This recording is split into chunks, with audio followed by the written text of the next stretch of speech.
Ismi C1 channel ကနေပြန်ပြီးတော့ကြိုဆိုလိုက်ပါတယ်ကျွန်တော်ဒီနေ့ဗီဒီယိုမှာတော့ကျွန်တော်တို့ရဲ့ကွန်ပျူတာထဲမှာ Linux ကိုဘယ်လိုမျိုးထည့်သွင်းအသုံးပြုရမလဲအသေးစိတ်ပြပြပေးတော့မယ်ဒီ Linux ထဲမှာအမျိုးအစားအများကြီးရှိတဲ့ထဲမှာမှကျွန်တော်က Kali Linux ကိုအသုံးပြုပြတော့မယ်Kali Linux ဆိုတာပါလဲဆိုရင်ကျွန်တော်တို့ Cyber Security အတွက်လည်းအသုံးများတယ်ပြီးတော့မှ Ethical Hacking အတွက်လည်းအသင့် tools တွေအသင့်ပါတဲ့ Linux အမျိုးအစားလို့ပြောရင်လည်းမမှားဘူးပေါ့နော်ဒါကြောင့်မို့ကျွန်တော်က Kali Linux ကိုသုံးမယ်Kali Linux ကိုကျွန်တော်အရင်ဆုံး download တော့ဆွဲမယ်ပေါ့နော်ဒီနေရာမှာထိတ်ဆုံး link ကိုတစ်ချက်လောက်နှိပ်ပေးလိုက်ပေါ့နော် Okay ဒီနေရာမှာပြီးတော့ရင်ကျွန်တော်တို့ကဒီပထမဆုံးတစ်ခု installer image ဆိုတာတစ်ချက်လောက်နှိပ်ပေးလိုက်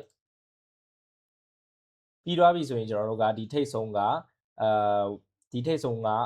download button လေးကိုတစ်ချက်လောက်နှိပ်ပေးလိုက်ပေါ့နော်ဒီအောက်က 4.4 gig ပေါ့နော် 4.4 gig တော့ရှိတယ်ဒီနေရာမှာကျွန်တော် download ဆွဲရနည်းနည်းတော့ကြာလိမ့်မယ်ပေါ့နော်တစ်ချက်လောက် download button လေးကိုတစ်ချက်လောက်နှိပ်ပေးလိုက်ပါပြီးရင်ကျွန်တော်တို့ install ပြီးအောင်အရင်စောင့်ပေးလိုက်ပေါ့နော် install ပြီးတော့အောင်အရင်စောင့်ပေးလိုက်ဒီလိုမျိုးစောင့်နေတဲ့အချိန်မှာပဲကျွန်တော်တို့ကVirtualBox ဆိုတဲ့ကျွန်တော်တို့လက်ခံပေးတဲ့နေရာပေါ့နော်ဒီရဲ့ Linux ကိုသွား run မဲ့နေရာကျွန်တော်တို့ကွန်ပျူတာထဲမှာသွား run မဲ့နေရာတစ်ခုကိုသွားပြီးတော့မှ download တော့ဆွဲရမယ်ပေါ့နော်တစ်ချက်လောက်ကျွန်တော်တို့နှိပ်ပေးလိုက် VirtualBox ဆိုပြီးရိုက်ချလိုက်ပြီးရင်ဒီထိတ်ဆုံးတစ်ခုနှိပ်လိုက်ပေါ့နော်ပြီးရင်ဒီနေရာမှာ download ဆိုတာတစ်ချက်လောက်နှိပ်ပေးလိုက်ပါOkay ဒီနေရာမှာဒီထိတ်ဆုံးက window host ဆိုတာတစ်ချက်လောက်နှိပ်ပေးလိုက်ပေါ့နော် window ကွန်ပျူတာအတွက်ဆိုရင်window ကိုတစ်ချက်လောက်နှိပ်ပေးလိုက်ဒီအောက်က Mac OS တွေလည်းကျွန်တော်တို့သုံးလို့ရတယ်ကိုယ့်ရဲ့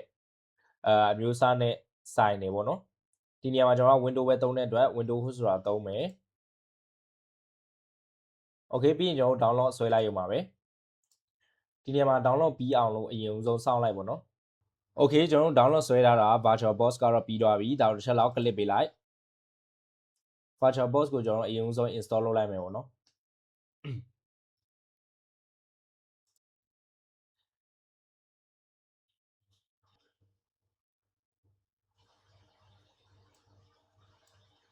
Okay ဒီနေရာမှာ next ဆိုတာတစ်ချက်လောက်နှိပ်ပေးလိုက်ပြီးရင်ဒီနေရာမှာ I accept the terms of the license agreement ဆိုတာတစ်ချက်လောက်ရွေးပေးလိုက်ပြီးရင် next ဆိုတာတစ်ချက်လောက်နှိပ်ပေးလိုက်ပေါ့နော်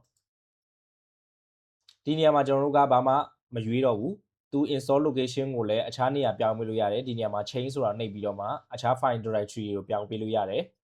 ကျွန်တော်က next ဆိုတာပဲချက်လောက်နှိပ်ပေးလိုက်မယ် yes yes ပြီးရင်ကျွန်တော်တို့ကဒီနေရာမှာ NEXT next ဆိုတာပဲချက်လောက်နှိပ်ပေးလိုက်မယ်ပေါ့နော် install လုပ်မယ်ဒီနေရာမှာလည်းခဏလောက်စောင့်ပေးလိုက်ပေါ့နော် Okay ဒါဆိုရင်ဒီနေရာမှာကျွန်တော်တို့VirtualBox ကို download ဆွဲလို့ပြီး install လုပ်လို့ပြီးသွားပြီပြီးရင်ကျွန်တော် finish ဆိုတာတစ်ချက်လောက်နှိပ်ပေးလိုက်ပါပြီးတော့ရင်ကျွန်တော်တို့ခုနကတော့ Kali Linux installer image ကို download ဆွဲထားတာပြီးပြီလားကျွန်တော်တစ်ချက်လောက်သွားကြည့်လိုက်မယ်တစ်ချက်လောက်ပြီးသွားပြီပေါ့နော်ဒီနေရာမှာဒီရဲ့ image ကို download ဆွဲတာပြီးသွားပြီဒါဆိုရင်ဒီရဲ့ VirtualBox ကနေကျွန်တော်တစ်ချက်လောက်ထပ်ဝင်ကြည့်ရမယ်ပေါ့နော် VirtualBox ကိုဒီ Oracle VirtualBox ကိုထပ်နှိပ်ပေးလိုက်ပါဒီနေရာမှာတော့ auto startup ဖြစ်သွားတယ်တစ်ချက်လောက်ပြီးရင်ကျွန်တော်တို့ကဘယ်လိုမျိုးလုပ်မလဲဆိုရင်ဒီရဲ့နေရာမှာ new ဆိုတာတစ်ချက်လောက်နှိပ်ပေးလိုက်ပါ new ဆိုတဲ့နေရာကိုတစ်ချက်လောက်နှိပ်ပေးလိုက်ပြီးတော့ရင်ကျွန်တော်တို့ဒီနေရာမှာ VM name နေရာမှာကျွန်တော်တို့ကတစ်ချက်လောက် Kali လို့ရိုက်ထည့်လိုက်မယ်ပေါ့နော် Kali Linux Okay ပြီးတော့ရင်ကျွန်တော်တို့က ISO image ကတော့ကျွန်တော်တို့ခုနက download ဆွဲထားတဲ့ဟာပဲအဲ့ဒီဟာကိုကျွန်တော်တို့ကတော့ရွေးမယ်ပေါ့နော်ဒီရဲ့ other location ဆိုတာတစ်ချက်လောက်နှိပ်ပေးလိုက်ပါ Okay ဒီနေရာမှာကျွန်တော်ခုနကတော့ download ဆွဲထားတဲ့ Kali Linux ကိုရွေးပေးလိုက်မယ်ပြီးရင် open ဆိုတာနှိပ်ပေးလိုက်မယ်ပေါ့နော် OS distribution နေရာမှာကျွန်တော်တို့က Ubuntu ပဲရွေးလိုက်မယ်ဒီနေရာမှာဘာမှမလုပ်တော့ဘူးပေါ့နော်ဒီဟာဆိုရင်ကျွန်တော်တို့ကရွေးထားတာအဆင်ပြေသွားပြီပြီးရင်ကျွန်တော်တို့က next ဆိုတာလေးကိုတစ်ချက်လောက်နှိပ်ပေးလိုက်ပါပြီးတော့ဒီနေရာမှာ base memory ဆိုတာကျွန်တော်တို့က RAM ကိုဘယ်လောက်ထိ memory ပေးမှလဲကျွန်တော်တို့မှာ 16GB ရှိတယ်ဒီနေရာမှာ 16GB ရှိတယ်ဆိုရင် 8GB လောက်တော့အသာလေးပေးလို့ရတယ်ပေါ့နော် 8GB လောက်တော့ချက်ပေးလို့ရတယ်ဒါမှလည်းကျွန်တော်တို့ကောင်းကောင်းမွန်မွန် run နိုင်မှာဖြစ်ပါတယ်ပြီးရင်ဒီ CPU ကကျွန်တော်တို့စီမှာCPU core ဘယ်လောက်ရှိလဲပေါ့နော်ကျွန်တော်တို့မှာ12ရှိတယ်ပြီးရင်ကျွန်တော်ကဒီဟာကိုဒီလောက်ပဲပေးမယ်ပေါ့နော်ဘာလို့လဲဆိုတော့ကျွန်တော်က VirtualBox မှာ run တဲ့အတွက်အပြည့်ကြီးတော့မလိုပါဘူးမဟုတ် CPU အရန်ပူလာပါမယ်ဒီရဲ့အစိမ်းရောင်အသွင်းမှာပဲပေးလိုက်ပေါ့နော်ဒါဆိုရင်အလွယ်ဆုံးပါပဲတစ်ချက်လောက်9ဆိုတာပဲပေးလိုက်မယ်ပေါ့နော်ဒီအစိမ်းရောင်အသွင်းပဲပေးလိုက် ပြီးကျွန်တော်တို့ disk size ဆိုတာကဘာလဲဆိုရင်ကျွန်တော်တို့ storage ဘယ်လောက်ပေးခြင်းလဲဥပမာ Kali Linux ပေါ်မှာလဲကျွန်တော်တို့ install လုပ်ရတဲ့software တွေရှိမယ်ပေါ့နော်ဒါကြောင့်မလို့ကျွန်တော်တို့ကဘယ်လောက်ထိပေးခြင်းလဲပေါ့နော်ကျွန်တော်တို့25 GB ပဲပေးမယ်ပြီးတော့မှ next ဆိုတာတစ်ချက်လောက်နှိပ်ပေးလိုက်မယ်ပေါ့နော် okay ပြီးရင်ကျွန်တော်တို့ finish ဆိုတာတစ်ချက်လောက်နှိပ်ပေးလိုက်ပေါ့နော်ဒါဆိုရင်ပြီးသွားပြီဗာဆက်လုပ်မလဲဆိုရင်ဒီနေရာမှာ start ဆိုတာတစ်ချက်လောက်နှိပ်ပေးလိုက်ပါဒီနေရာမှာကျွန်တော်တို့ကခဏလောက်စောင့်ပေးရမယ်ဘာလို့ဆို VM ကို powering app လုပ်နေတယ်ပေါ့နော် okay ဒါဆိုရင်ဒီလိုမျိုး window လေး pocket ဖြစ်လာမယ်ပေါ့နော်တစ်ချက်လောက်လိုမျိုးလုပ်ပေးလိုက် okay ဒီနေရာမှာ graphical install ဆိုတာကို enter ခောက်ပေးလိုက်ပါ click နှိပ်ပေးလေးရတယ်ပေါ့နော်ဒီနေရာမှာခဏလောက်ကျွန်တော်တို့စောင့်ပေးလိုက် okay ဒီလိုမျိုးပေါ်လာပြီဆိုရင်ကျွန်တော်တို့ကဒီနေရာမှာ English ဆိုတာပဲချက်လောက် mouse နဲ့တစ်ချက်လောက် click လုပ်လိုက်မယ်ပြီးတော့ရင် United States ပဲရွေးမယ်ပေါ့နော်ဒီနေရာမှာကြိုက်တဲ့ location တော့ရွေးလို့ရတယ်ဥပမာကိုကစင်ကာပူရွေးလိုက်မယ်ဆိုလည်းရတယ်ပေါ့နော်ဒီနားမှာကျွန်တော်ကတော့အလွယ်ဆုံးပဲUnited States ကိုပဲသုံးလိုက်မယ်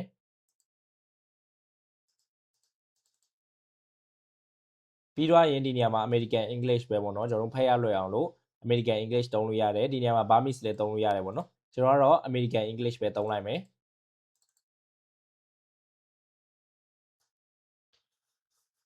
ဒီနားမှာ installation လုပ်နေတယ်ပေါ့နော်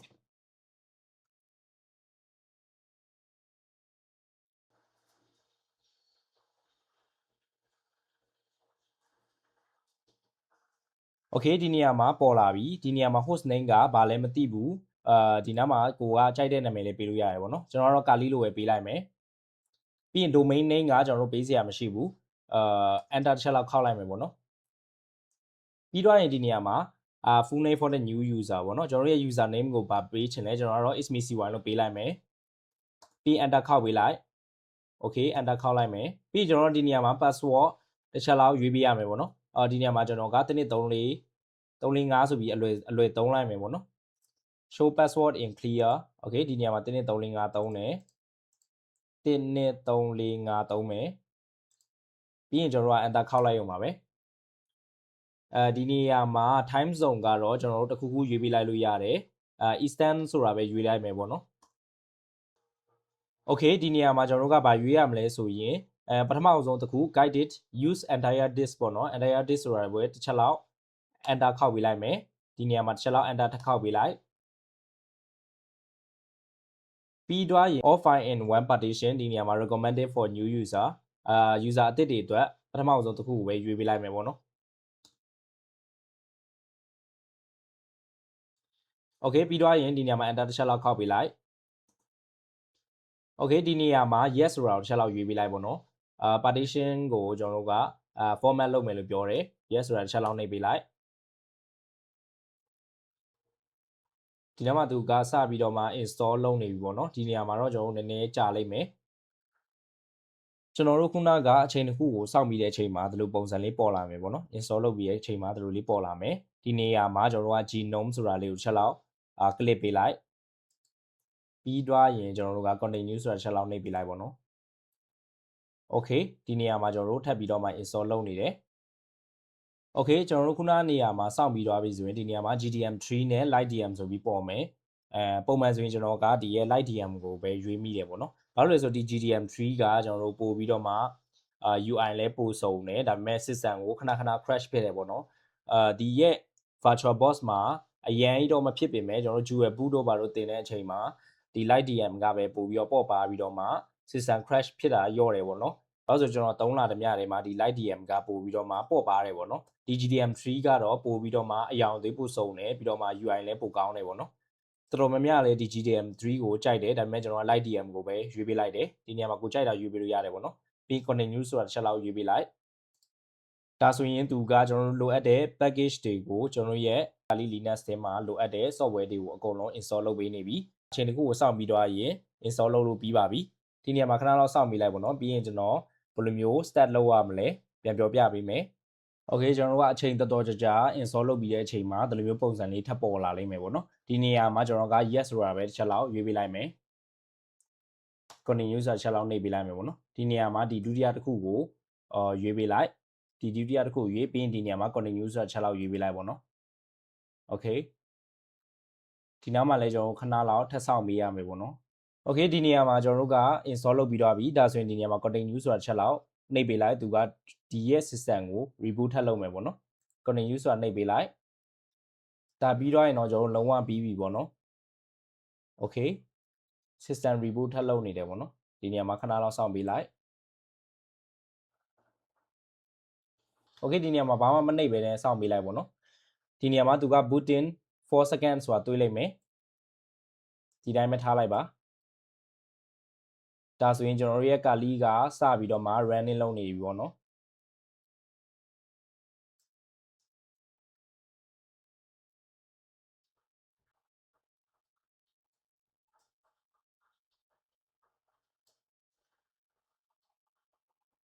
โอเคကာလီ logo လေးတက်လာမယ်โอเคပြီးတော့ကျွန်တော် user name နဲ့ password ကိုထည့်ပေးလိုက်မယ်ပေါ့နော်ကျွန်တော်တို့ခုနကထည့်ခဲ့တဲ့ user name နဲ့ password ကိုမမေ့ဖို့လိုတယ်ကျွန်တော်က user name ကို ismi cy ဆိုပြီးထည့်လိုက်တယ်ပြီးတော့မှ1 2 3 4 5ဆိုပြီးထည့်ထားတယ်ပြီး login ချက်လောက်လုပ်ပေးလိုက်โอเคဒီနေရာမှာကျွန်တော်တို့က window ကိုအပြည့်ချဲ့လိုက်လို့ရတယ်ပေါ့နော်ဒီရဲ့4000ကွက်လေးကိုတစ်ချက်လောက်နှိပ်ပေးလိုက်ပါ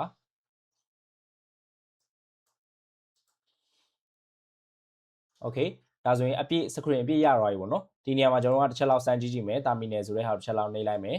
ပြီးရင်ဒီနေရာမှာကျွန်တော်တို့ကစမ်းလို့ရပြီပေါ့နော် UMI ပေါ့နော်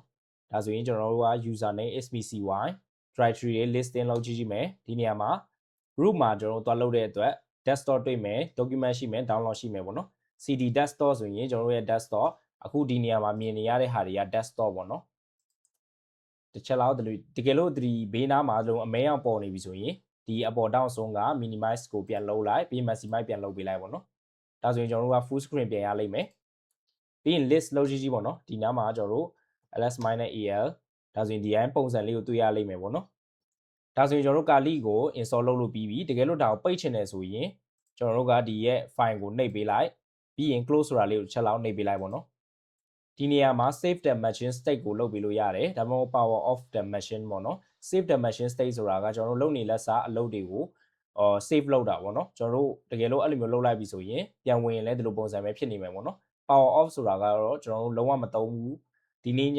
အတွက်မသုံးတော့ဘူးဆိုတဲ့အခါမှာသုံးတယ်ပြီး okay ဆိုတာလေးကိုချက်လောက်နှိပ်ပေးလိုက်ပေါ့နော် okay ဒါဆိုရင်ကျွန်တော်နောက်ထပ်တစ်ခါဘယ်လိုမျိုးပြန်စမလဲဒီရဲ့ VirtualBox ကိုဖွင့်ပြီးချင်းဆိုရင်ကျွန်တော်တို့ဘယ်လိုလုပ်မလဲဆိုရင်ဒီရဲ့ stat ဆိုတာလေးကိုပဲကျွန်တော်တို့ထပ်ပြီးတော့မှနှိပ်လိုက်ရုံပါပဲဒါဆိုရင်သူကခုနလိုမျိုးပဲ window ပုံစံပေါ်လာမယ်ခုနပုံစံအတိုင်းတပုံစံနေပေါ့နော်ဒါဆိုရင်ကျွန်တော်တို့ကာလီကို VirtualBox မှာကျွန်တော်တို့ install လုပ်ပြီးတော့ပြီကျွန်တော်နောက်ပိုင်းလုပ်ပြမယ့်ဗီဒီယိုတွေမှာလဲပေါ့နော်ဒီရဲ့ Linux နဲ့ပတ်သက်တဲ့ဟာတွေကိုဒီကာလီပေါ်မှာပဲလိုက်ဆန်းလို့ရတယ်ဒါဆိုရင်အားလုံးပဲဆင်ပြေကြပါစေကျွန်တော်နောက်ထပ်ဗီဒီယိုမှာပြန်တွေ့ကြမယ်